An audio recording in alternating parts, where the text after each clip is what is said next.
Peyğəmbər salavatullah buyurur ki, Səlasatun yəşkunə ilallah yevməl qiyamə. Bir gün gələr, sizin aranızda olan Allahın 3 neymətlərindən, sizə bəxş etdiklərindən qiyamət günü sizdən Allaha şikayət edər. 3 şey var ki, bugün əlimizdədir. Əgər biz onun dəyərini, qiymətini bilməsək, qiyamət günü bizdən şikayətçi olar. Əl-əvvəl Kitabullah, Əl-Qur'anul Kerim, la yuqra və qubarun aleyh.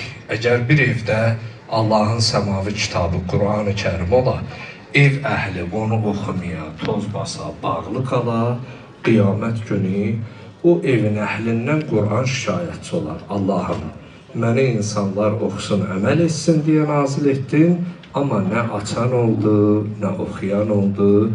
Oxuyanların bəzisi ya çoxu heç əməl də eləmədi. Vassani məscidun la yusalli fihi ahluh.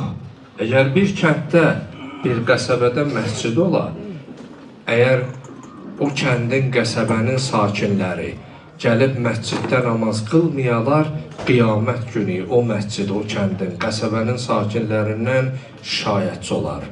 Allahım, sənə və axirət gününə iman gətirənlər məni inşa etdilər ki, məndə sənin üçün ibadət etsinlər, amma möminlər gəlib məsciddə ibadət etmədilər. Və salis, 3-cü, alimun beynə cühal. Bəzi təbirlərdə ləm yüsəl əl-ilmi.